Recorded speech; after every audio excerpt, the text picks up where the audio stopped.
Assalamualaikum warahmatullahi wabarakatuh. Perkenalkan, saya atas nama Muhammad Irgi Firasa Juang dengan NIM 24601065, Prodi Manajemen 24C. Nah, di video kali ini saya ingin menjelaskan beberapa poin penting tentang pendidikan politik. Nah, adapun poin pentingnya yaitu yang pertama, pengertian pendidikan politik. Yang kedua, pengembangan pendidikan politik.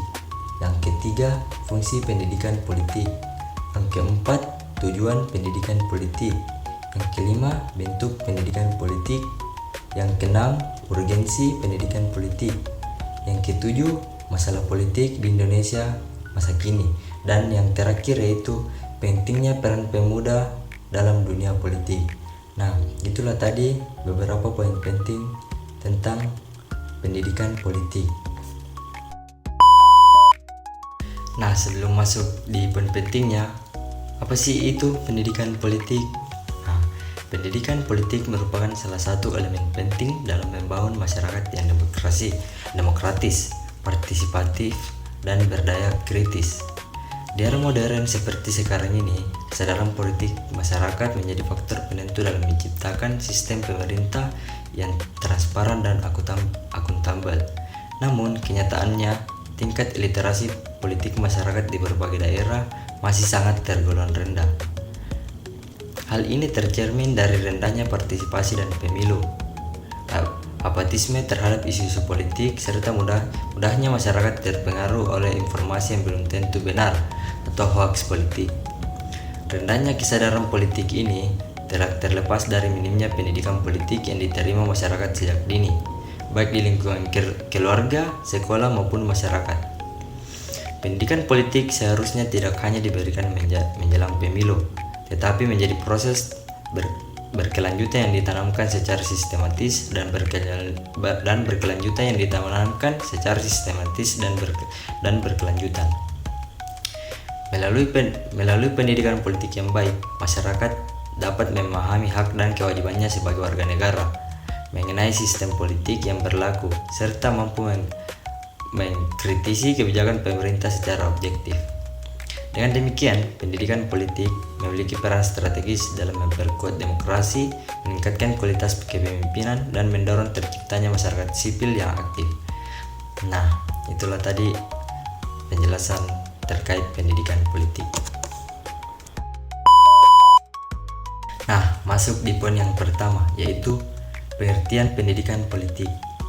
Pendidikan politik adalah proses pembelajaran yang bertujuan untuk meningkatkan pengetahuan, pemahaman, dan kesehatan individu atau kelompok tentang sistem politik, nilai-nilai demokrasi, hak dan kewajiban sebagai warga, serta partisipasi dalam kehidupan politik.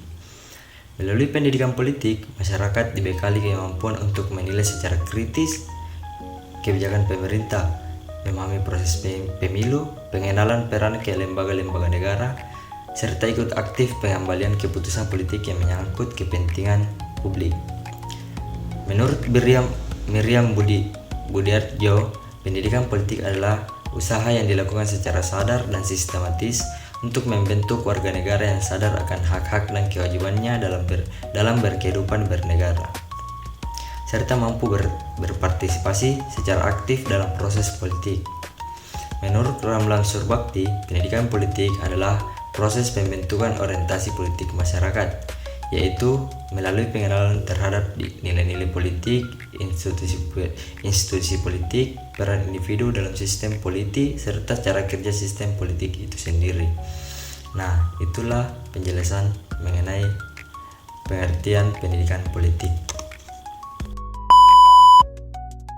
Poin yang kedua yaitu perkembangan pendidikan politik. Pendidikan politik telah mengalami perkembangan yang cukup signifikan seiring dengan perubahan sistem pemerintahan, kemajuan teknologi, dan meningkatnya kesadaran masyarakat akan hak-hak politiknya. Awalnya, pendidikan politik hanya terbatas pada kalangan elit atau formal melalui pendidikan di sekolah. Namun kini, pendidikan politik juga dilakukan melalui media massa, organisasi masyarakat, media sosial, dan kegiatan partai politik. Perkembangannya dapat dibagi menjadi beberapa tahap. Adapun tahap yang pertama yaitu masa tradisional atau prademokrasi. 1. Pendidikan politik bersifat terbatas, biasanya hanya untuk kalangan bangsawan atau elit politik. Yang kedua, masyarakat kurang dilibatkan dalam proses politik. Tahap yang kedua yaitu masa demokratisasi. Yang pertama, semakin banyaknya negara mengadopsi sistem demokrasi, maka pendidikan politik mulai diperluas ke seluruh lapisan masyarakat. Yang kedua, lembaga pendidikan mulai mengajarkan mata pelajaran kewarganegaraan, politik, dan demokrasi. Di era globalisasi dan digital. 1. Akses informasi menjadi lebih mudah. Yang kedua, pendidikan politik berkembang melalui media sosial, internet, diskusi publik, dan kampanye digital. Yang ketiga, masyarakat lebih cepat mengetahui isu politik dan lebih kritis terhadap pemerintah.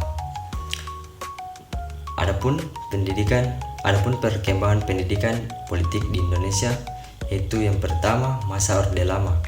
Pendidikan politik digunakan sebagai alat ideologisasi khususnya dalam menanamkan paham nasionalisme dan anti kolonialisme. Yang kedua, partisipasi politik cenderung dipandu oleh kepentingan partai politik tertentu. Di masa Orde Baru, yang pertama, pendidikan politik dibatasi. Masyarakat hanya diarahkan untuk mendukung pemerintah atau melalui Golkar. Yang kedua, kritik terhadap pemerintah dianggap subversif. Nah, adapun di era reformasi, yaitu tahun 1998 hingga sekarang. Yang pertama, terjadi peningkatan besar dalam kebebasan berpendapat dan partisipasi politik. Yang kedua, pendidikan politik mulai bersifat terbuka dan inklusif. Yang ketiga, munculnya banyak organisasi, media, dan lembaga yang mengadakan pelatihan atau sosialisasi politik. Dan yang terakhir, kurikulum sekolah kembali memasukkan pendidikan kewarganegaraan yang membahas demokrasi, hak asasi manusia atau HAM, dan sistem politik. Nah, tantangannya dan peluang ke depan. Adapun tantangannya yaitu kurangnya literasi politik di daerah perdesaan, hoaks dan disinformasi politik di media sosial, dan apatisme politik terutama di kalangan muda. Adapun peluangnya yaitu yang pertama, pemanfaatan teknologi untuk pendidikan politik digital. Yang kedua, penguatan peran sekolah dan organisasi pemuda. Dan yang terakhir yaitu kolaborasi antara pemerintah, media, dan masyarakat sipil. Nah, itulah tadi penjelasan dari poin yang kedua. Masuk di poin yang ketiga, yaitu fungsi pendidikan politik. Yang pertama, meningkatkan kesadaran politik, membantu masyarakat memahami hak dan kewajiban sebagai warga negara dalam sistem politik, dan membentuk sikap kritis terhadap kebijakan dan isu politik. Yang kedua, mendorong partisipasi politik, meningkatkan keikutsertaan masyarakat dalam pemilu, diskusi politik, musyawarah, dan kegiatan sosial politik lainnya, dan membentuk warga negara yang aktif dalam kehidupan berbangsa dan bernegara. Fungsi yang ketiga, membangun budaya demokrasi, menanamkan nilai-nilai demokrasi seperti toleransi, keterbukaan, keadilan, musyawarah, dan mendorong sikap saling menghormati dalam perbedaan pendapat. Yang keempat, membentuk identitas dan loyalitas politik, membantu masyarakat memahami, menciptakan sistem politik di negaranya atau nasionalisme, dan mendorong keterikatan terhadap ideologi dan konstitusi negara. Dan yang terakhir, menjadi sarana sosialisasi politik, membantu generasi muda memahami sistem politik melalui pendidikan formal dan informal, dan menjadi jembatan antara masyarakat dan institusi politik, partai, lembaga, negara, dan lain-lain. Nah, itulah tadi penjelasan dari poin yang ketiga. Materi poin yang keempat, yaitu tujuan pendidikan politik.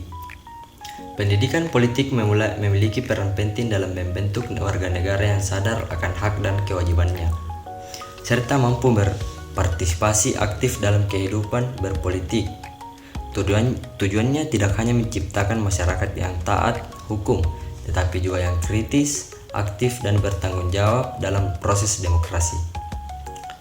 Yang pertama itu meningkatkan kesadaran politik warga negara, agar masyarakat memahami hak dan kewajiban politiknya, seperti hak yaitu memiliki bersuara dan menyampaikan berpendapat di muka umum.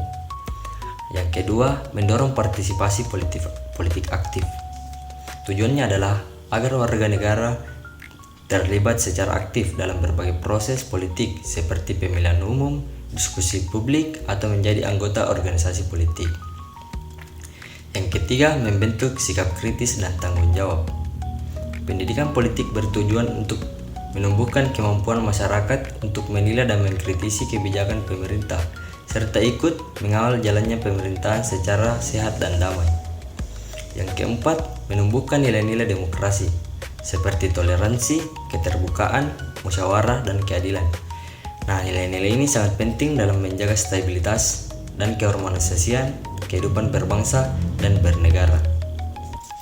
Dan yang terakhir atau yang kelima, membina loyalitas dan nasionalisme.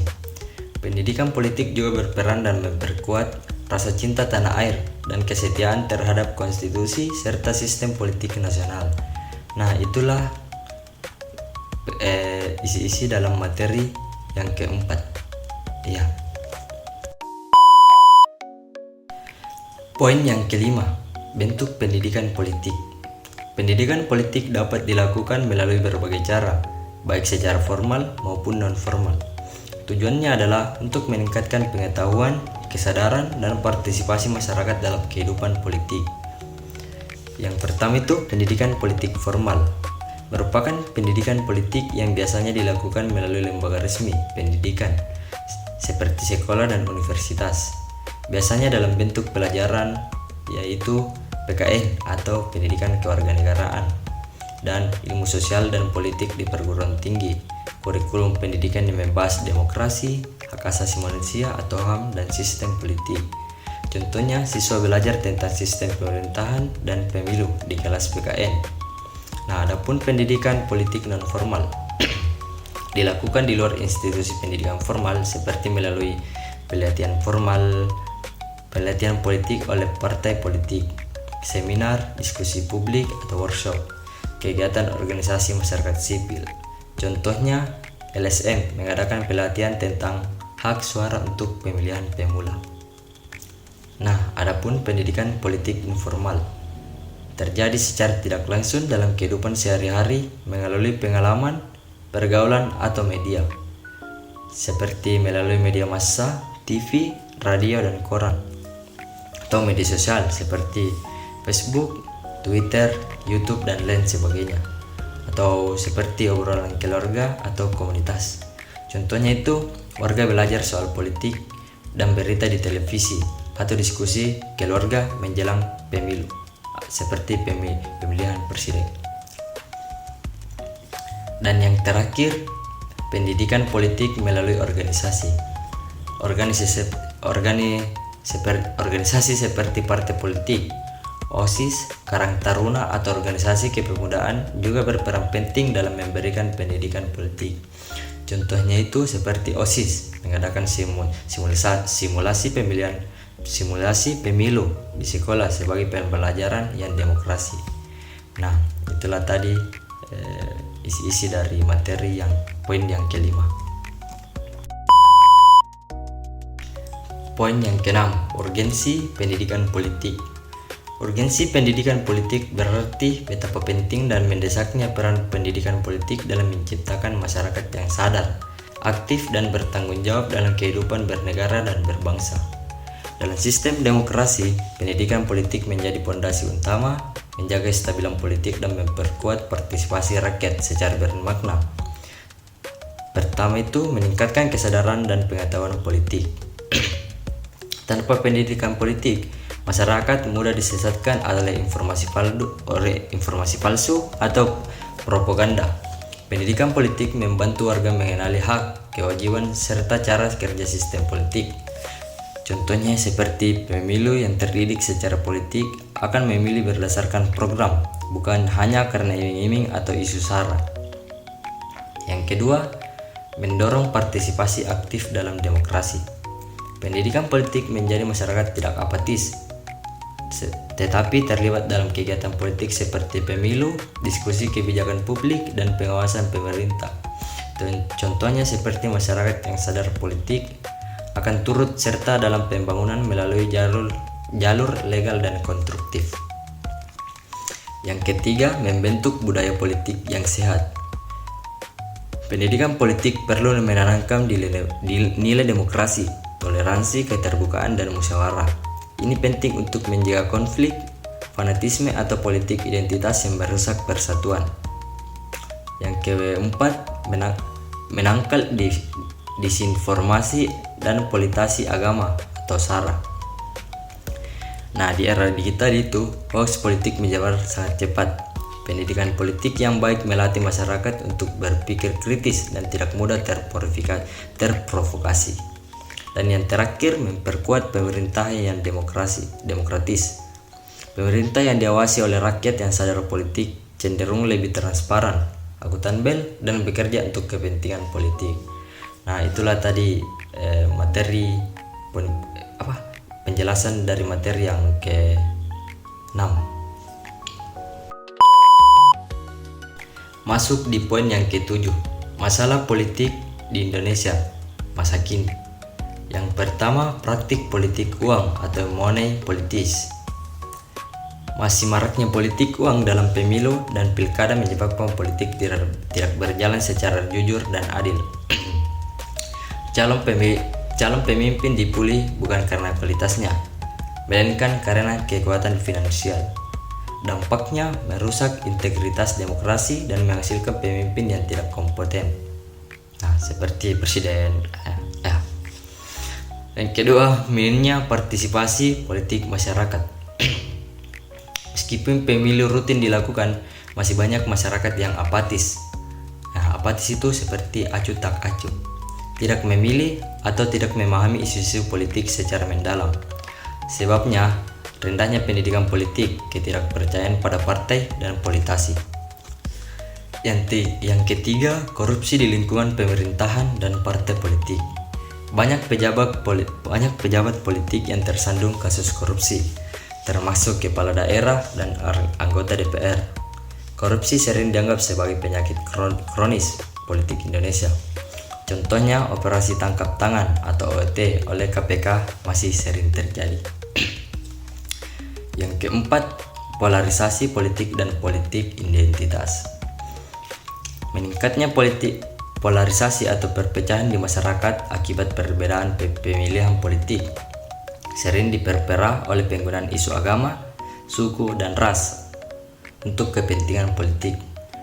Dengan dampaknya itu mengancam persatuan nasional dan menciptakan konflik horizontal. Nah, yang kelima, kurangnya transparansi dan akuntabilitas pemerintah. Beberapa kebijakan kurang melibatkan partisipasi publik atau tidak dijelaskan secara terbuka, sehingga menimbulkan kecurigaan dan protes dari masyarakat. Contohnya itu kontroversi pengesahan Undang-Undang Cipta Kerja, revisi Undang-Undang KPK, dan RUU yang dianggap minim partisipasi politik. Dan yang keenam, kurangnya regenerasi dan kaderisasi politik. Partai politik belum maksimal dalam mencetak kader muda berkualitas. Banyak calon pemimpin muda yang kalah oleh kekuatan dinasti atau kapital. Nah, itulah tadi penjelasan dari materi yang ke-7. Masuk di poin yang terakhir, yaitu pentingnya peran pemuda dalam dunia politik. Pemuda adalah generasi penerus bangsa yang memiliki energi, idealisme, dan potensi besar untuk membawa perubahan. Dalam dunia politik, peran pemuda sangat penting untuk menjaga semangat demokrasi, memperjuangkan keadilan sosial, dan mendorong pemerintah yang bersih serta berpihak pada rakyat. Yang pertama itu agen perubahan atau agen of change. Pemuda memiliki semangat pembaruan dan tidak mudah puas dengan keadaan mereka. Mereka berani mengkritisi ketidakadilan, menyuarakan aspirasi dan mendorong reformasi kebijakan. Contohnya seperti gerakan mahasiswa di masa reformasi 1998 berhasil menjatuhkan rezim Orde Baru. Yang kedua, penjaga nilai-nilai demokrasi. Pemuda bisa menjadi kekuatan untuk menjaga nilai-nilai demokrasi seperti kebebasan berpendapat, keadilan, toleransi, dan supremasi hukum. Tanpa keterlibatan pemuda, politik bisa dikuasai oleh elit tidak akuntabel. Yang ketiga, mendorong politik yang bersih dan inklusif. Generasi muda bisa membawa budaya politik yang baru dan bersih, transparan dan lebih inklusif, menjauh dari praktik korupsi, politik uang, dan politik identitas. Nah, yang keempat, menjadi jembatan aspirasi rakyat. Pemuda yang aktif di organisasi, media sosial, atau lembaga legislatif bisa menjadi penyambung suara masyarakat, terutama kelompok marginal. Dan yang kelima, mengisi kepemimpinan masa depan. Melalui partisipasi politik sejak dini, pemuda bisa menyiapkan diri sebagai pemimpin yang berintegritas dan visioner di masa depan. Partisipasi bisa dimulai dari OSIS, BEM, Karang Taruna, hingga partai politik. Nah, itulah penjelasan dari poin yang terakhir.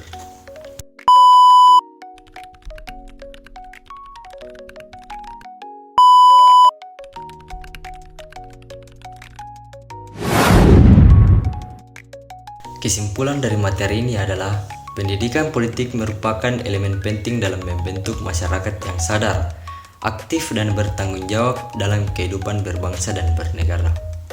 Melalui pendidikan politik, warga negara memperoleh pemahaman yang lebih baik mengenai sistem pemerintahan, hak dan kewajiban politik, serta nilai-nilai demokrasi. Pendidikan politik tidak hanya berlangsung dalam pendidikan formal di sekolah, tetapi juga melalui media massa, organisasi masyarakat, dan pengalaman langsung dalam proses politik. Dalam konteks negara demokratis seperti Indonesia, pendidikan politik menjadi kunci untuk meningkatkan partisipasi politik masyarakat, mencegah apatisme, serta membentuk budaya politik yang sehat dan beradab. Dengan pendidikan politik yang baik, diharapkan lahir generasi yang mampu bersikap kritis terhadap isu-isu politik, menjunjung tinggi nilai-nilai demokrasi, serta siap menjadi agen perubahan demi terciptanya sistem pemerintahan yang adil, transparan, dan berpihak pada kepentingan masyarakat. Nah, itulah tadi kesimpulan dari seluruh materi ini, atau dari materi kepemimpinan pendidikan politik. Kesimpulan dari materi ini adalah pendidikan politik merupakan elemen penting dalam membentuk masyarakat yang sadar, aktif, dan bertanggung jawab dalam kehidupan berbangsa dan bernegara. Melalui pendidikan politik, warga negara memperoleh pemahaman yang lebih baik mengenai sistem pemerintahan, hak dan kewajiban politik, serta nilai-nilai demokrasi. Pendidikan politik tidak hanya berlangsung dalam pendidikan formal di sekolah, tetapi juga melalui media massa, organisasi masyarakat, dan pengalaman langsung dalam proses politik. Dalam konteks negara demokratis seperti Indonesia, pendidikan politik menjadi kunci untuk meningkatkan partisipasi politik masyarakat, mencegah apatisme, serta membentuk budaya politik yang sehat dan beradab. Dengan pendidikan politik yang baik, diharapkan lahir generasi yang mampu bersikap kritis terhadap isu-isu politik, menjunjung tinggi nilai-nilai demokrasi, serta siap menjadi agen perubahan demi terciptanya sistem pemerintahan yang adil, transparan, dan berpihak pada kepentingan masyarakat. Nah, itulah tadi kesimpulan dari seluruh materi ini, atau dari materi kepemimpinan pendidikan politik.